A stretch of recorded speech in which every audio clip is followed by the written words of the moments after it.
उत्तराखंड के राज्यपाल lieutenant general सेवानिवृत्त गुरमीत सिंह जी,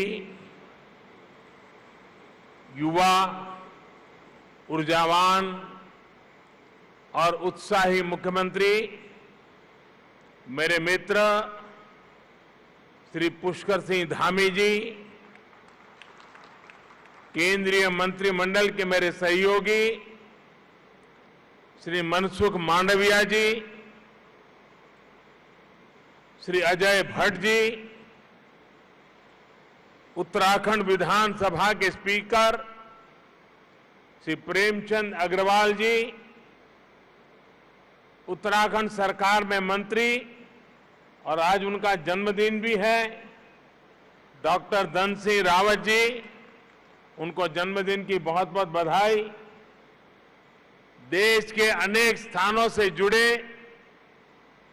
राज्यों के मुख्यमंत्रीगण, लेफ्टिनेंट गवर्नर्स, राज्यों के अन्य मंत्रीगण, सांसद और विधायकगण और मेरे प्यारे भाइयों और बहनों,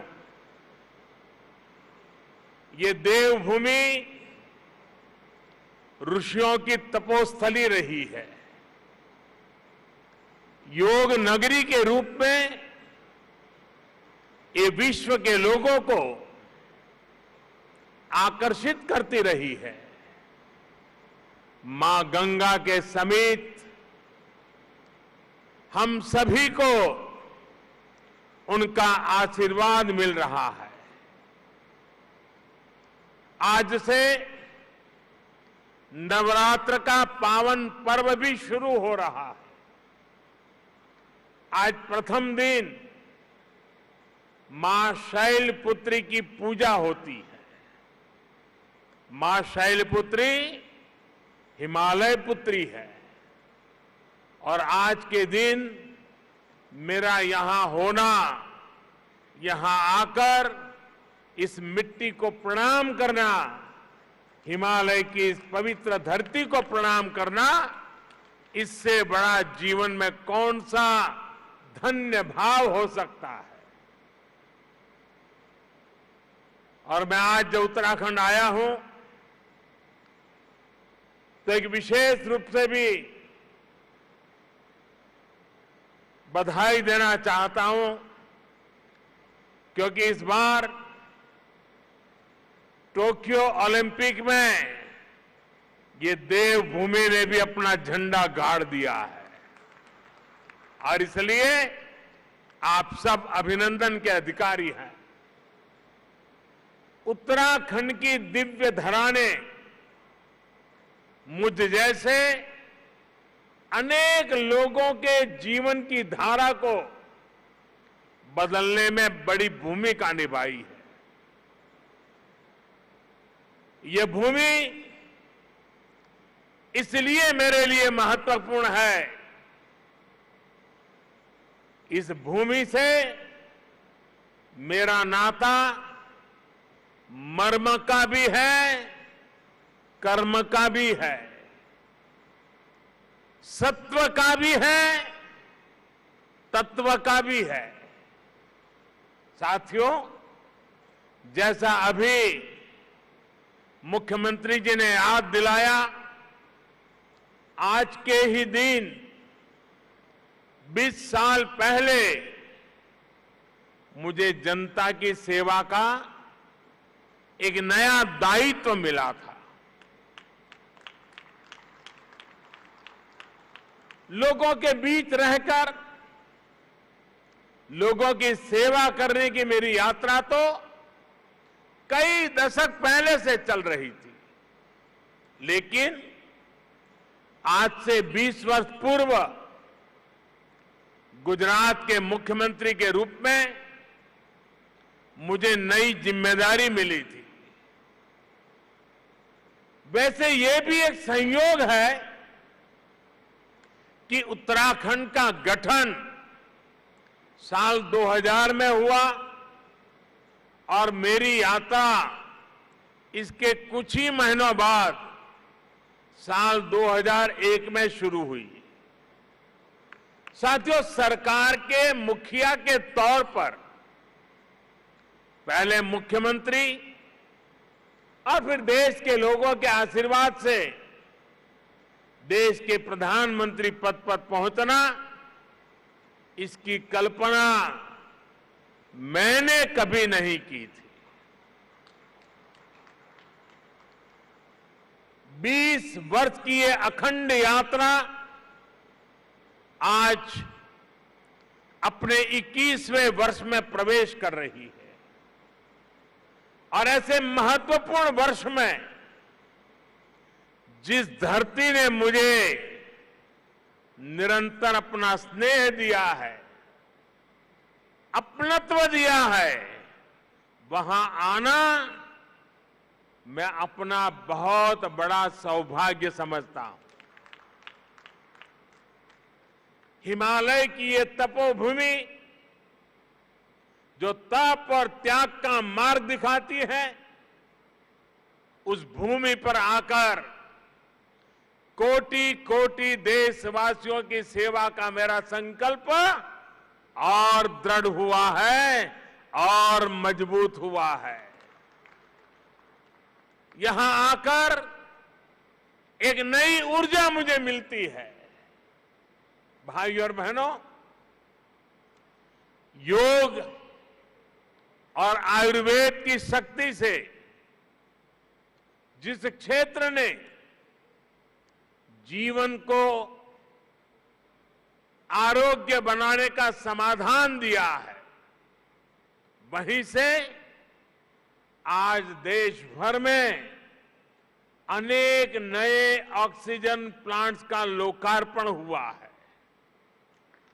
ये देश के अलग अलग राज्यों में ऑक्सीजन प्लांट्स की नई सुविधा के लिए मैं आप सभी को, देशवासियों को बहुत बहुत बधाई देता हूं। साथियों, 100 साल के इस सबसे बड़े संकट का सामना हम भारतीय जिस बहादुरी से कर रहे हैं, ये दुनिया बहुत बारीकी से देख रही है। कोरोना से लड़ाई के लिए इतने कम समय में भारत ने जो सुविधाएं तैयार की, वो हमारे देश के सामर्थ्य को दिखाता है। सिर्फ एक टेस्टिंग लैब से करीब 3000 टेस्टिंग लैब का नेटवर्क बनना, मास्क और किट्स के आयात के प्रारंभ, हमारी जिंदगी आज निर्यातक बनने का सफर तेजी से पार कर रही है। देश के दूर दराज वाले इलाकों में भी नए वेंटिलेटर्स की सुविधाएं, made in India corona vaccine का तेजी से और बड़ी मात्रा में निर्माण, दुनिया का सबसे बड़ा और सबसे तेज टीकाकरण अभियान भारत ने जो कर दिखाया, वो हमारी संकल्प शक्ति, हमारे सेवा भाव, हमारी एकजुटता का प्रतीक है। भाइयों और बहनों, भारत की कोरोना से लड़ाई के लिए एक बड़ी चुनौती हमारी जनसंख्या तो थी ही, भारत का विविध भूगोल भी बड़ी चुनौती रहा है। ऑक्सीजन की सप्लाई से लेकर वैक्सीन तक ये दोनों चुनौतियां देश के सामने आती रही, निरंतर आती रही। देश इनसे कैसे लड़ा, ये जानना, ये समझना हर देशवासी के लिए बहुत जरूरी है। साथियों, सामान्य दिनों में भारत में एक दिन में 900 metric ton liquid medical oxygen का प्रोडक्शन होता था। डिमांड बढ़ते ही भारत ने मेडिकल ऑक्सीजन का प्रोडक्शन 10 गुना से भी ज्यादा बढ़ाया। ये दुनिया के किसी भी देश के लिए अकल्पनीय लक्ष्य था, लेकिन भारत ने इसे हासिल करके दिखाया। साथियों, यहां उपस्थित कई महानुभाव इस बात से परिचित है कि ऑक्सीजन के प्रोडक्शन के साथ ही उसका ट्रांसपोर्टेशन भी कितनी बड़ी चुनौती होता है। ऑक्सीजन ऐसे ही किसी टैंकर में नहीं ले जाया जा सकता। इसके लिए खास टैंकर चाहिए होता है। भारत में ऑक्सीजन प्रोडक्शन का काम सबसे ज्यादा पूर्वी भारत में होता है, लेकिन मुश्किल ये कि जरूरत सबसे अधिक उत्तर और पश्चिम भारत में पड़ी। भाइयों और बहनों, लॉजिस्टिक्स की इतनी चुनौतियों से जूझते हुए देश ने युद्ध स्तर पर काम किया। देश और दुनिया में दिन रात जहां से भी संभव हो वहां से oxygen plants, oxygen tanker arrange किए गए, स्पेशल ऑक्सीजन ट्रेन चलाई गई, खाली टैंकरों को तेजी से पहुंचाने के लिए वायुसेना के विमान लगाए गए, प्रोडक्शन बढ़ाने के लिए डीआरडीओ के माध्यम से तेजस फाइटर प्लेन की टेक्नोलॉजी को लगाया गया। पीएम केयर से देश में पीएसए ऑक्सीजन प्लांट लगाने पर काम तो तेज हुआ ही, 1 लाख से अधिक ऑक्सीजन कंसंट्रेटर के लिए पैसा भी दिया गया। साथियों, भविष्य में कोरोना से लड़ाई के लिए हमारी तैयारी और पुख्ता हो, इसके लिए देश भर में पीएसए ऑक्सीजन प्लांट्स का नेटवर्क तैयार हो रहा है। बीते कुछ महीनों में पीएम केयर द्वारा स्वीकृत 1150 से अधिक ऑक्सीजन प्लांट्स काम करना शुरू कर चुके हैं। अब देश का हर जिला पीएम केयर्स के तहत बने हुए ऑक्सीजन प्लांट से कवर हो गया है। पीएम केयर्स के सहयोग से बने इन ऑक्सीजन प्लांट्स को जोड़ लें तो केंद्र सरकार, राज्य सरकार, इन सभी के प्रयासों से देश को करीब 4000 नए ऑक्सीजन प्लांट्स मिलने जा रहे हैं। ऑक्सीजन की चुनौती का मुकाबला करने में अब देश और देश के अस्पताल पहले से कहीं ज्यादा सक्षम हो रहे हैं। साथियों, ये हर भारतवासी के लिए गर्व की बात है कि कोरोना वैक्सीन की 93 करोड़ डोज लगाई जा चुकी है। बहुत जल्द हम 100 करोड़ के आंकड़े को पार कर पाएंगे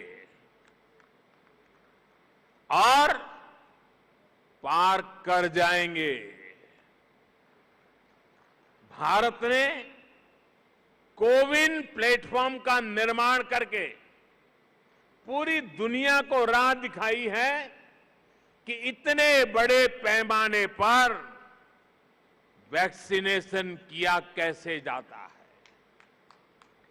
पहाड़ हो या रेगिस्तान, जंगल हो या समंदर, 10 लोग हो या 10 लाख, हर क्षेत्र तक आज हम पूरी सुरक्षा के साथ वैक्सीन पहुंचा रहे हैं। इसके लिए देश भर में 1,30,000 से ज्यादा टीकाकरण केंद्र स्थापित किए गए हैं। यहां राज्य सरकार के प्रभावी मैनेजमेंट की वजह से उत्तराखंड भी बहुत जल्द 100% पहली डोज का पड़ाव पूरा करने वाला है और इसके लिए मुख्यमंत्री जी को, उनकी पूरी टीम को, यहां के हर छोटे मोटे सरकार के साथियों को मैं हृदय से बहुत बहुत बधाई देता हूं। भाइयों बहनों, जहां तराई जैसी समतल भूमि है, वहां शायद इन कामों में सरलता रहती है। मैं इस धरती से बहुत जुड़ा रहा हूं। यहां वैक्सीन पहुंचाना भी कितना कठिन होता है। हिमालय के पहाड़ों के उस पार पहुंच करके लोगों के पास जाना कितना कठिन होता है, ये हम भली भांति जानते हैं। उसके बावजूद भी इतनी बड़ी सिद्धि प्राप्त करना वाकई आप सब अभिनंदन के अधिकारी हैं। भाइयों और बहनों, 21वीं सदी का भारत जनता की अपेक्षाओं, जनता की आवश्यकताओं का पूर्ण समाधान करते हुए ही आगे बढ़ेगा। आज सरकार इस बात का इंतजार नहीं करती कि नागरिक उसके पास अपनी समस्याएं लेकर आएगा तब कोई कदम उठाएंगे। सरकारी माइंडसेट और सिस्टम से इस भ्रांति को हम बाहर निकाल रहे हैं। अब सरकार नागरिक के पास जाती है।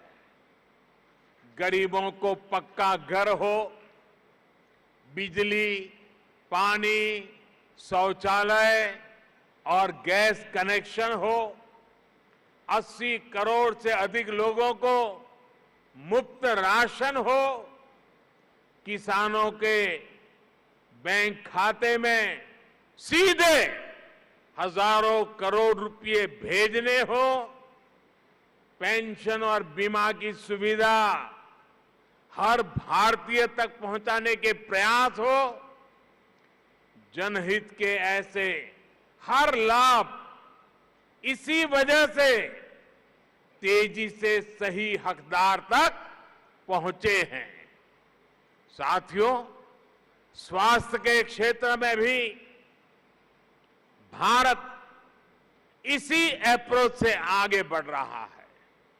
इससे गरीब और मध्यम वर्ग की बचत भी हो रही है और उसे सुविधा भी मिल रही है।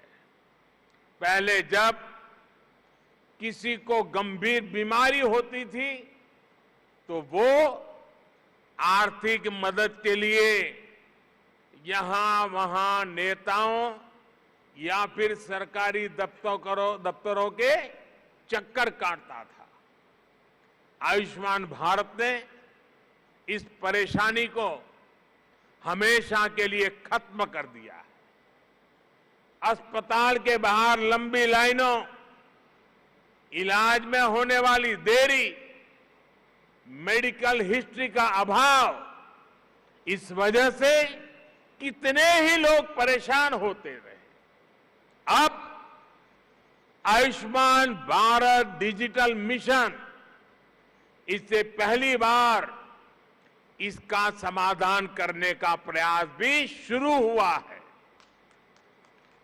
साथियों, छोटे छोटे उपचार के लिए बीमारी के दौरान रूटीन चेकअप के लिए बार बार आना जाना कितना मुश्किल होता है, ये उत्तराखंड के लोगों से बेहतर कौन समझ सकता है।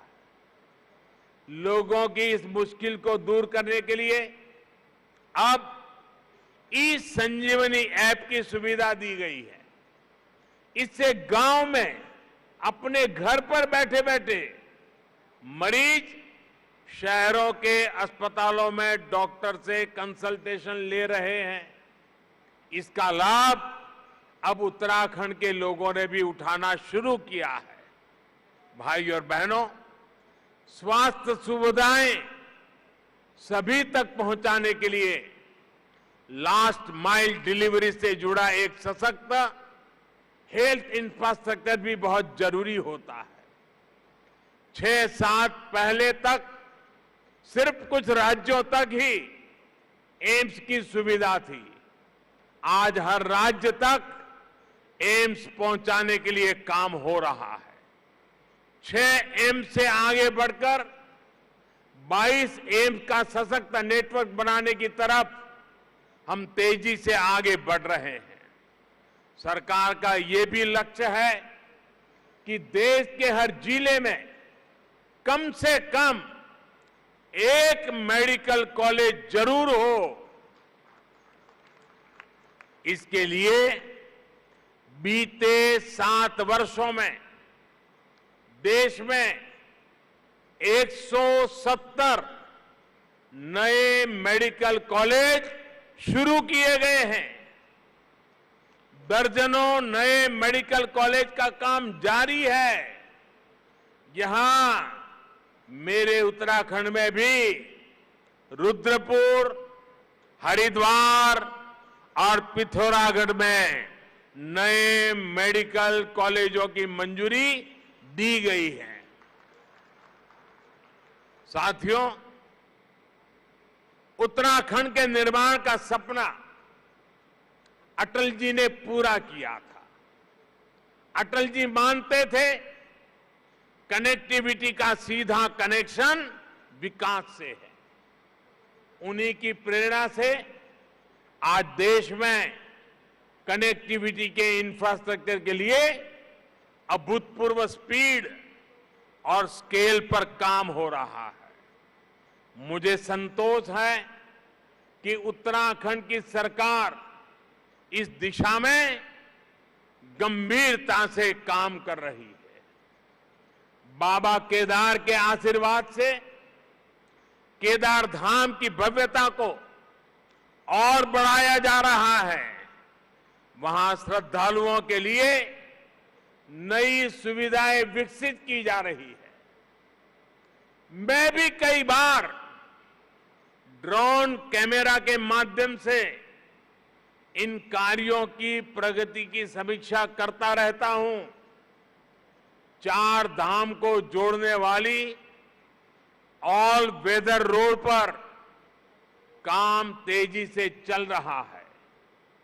4 धाम परियोजना देश और दुनिया से आने वाले श्रद्धालुओं के लिए बहुत बड़ी सुविधा तो बना रही है, गढ़वाल और कुमाऊं के चुनौतीपूर्ण क्षेत्रों को भी आपस में जोड़ रही है। कुमाऊं में 4 धाम रोड के लगभग 150 किलोमीटर हिस्से से इस क्षेत्र के विकास को नया आयाम मिलने वाला है। ऋषिकेश कर्णप्रयाग रेल लाइन से भी उत्तराखंड की रेल कनेक्टिविटी को और विस्तार मिलेगा। सड़क और रेल के अलावा एयर कनेक्टिविटी को लेकर हुए कार्यों का लाभ भी उत्तराखंड को मिला है। देहरादून हवाई अड्डे की क्षमता को 250 पैसेंजर से बढ़ाकर 1200 तक पहुंचाया गया है। मुख्यमंत्री श्रीमान धामी जी के उत्साही और ऊर्जावान नेतृत्व में उत्तराखंड में हेलीपोर्ट इंफ्रास्ट्रक्चर को भी प्रोत्साहित किया जा रहा है। साथियों, पानी की कनेक्टिविटी को लेकर भी उत्तराखंड में आज सराहनीय कार्य हो रहा है। इसका बहुत बड़ा लाभ यहां की महिलाओं को मिलना शुरू हुआ है। उनका जीवन और आसान बन रहा है। 2019 में जल जीवन मिशन शुरू होने से पहले उत्तराखंड के सिर्फ 1,30,000 घरों में ही नल से जल पहुंचता था। 1,30,000 घरों में। आज उत्तराखंड के 7,10,000 से ज्यादा घरों में नल से जल पहुंचने लगा है। यानी सिर्फ 2 वर्ष के भीतर राज्य के करीब करीब 6 लाख घरों को पानी का कनेक्शन मिला है। जैसे उज्ज्वला योजना के तहत मिले गैस कनेक्शन ने महिलाओं को राहत दी, स्वच्छ भारत मिशन के तहत बने शौचालयों ने महिलाओं को सुविधा, सुरक्षा और सम्मान दिया, वैसे ही जल जीवन मिशन से हो रहा पानी का कनेक्शन महिलाओं को बहुत राहत दे रहा है।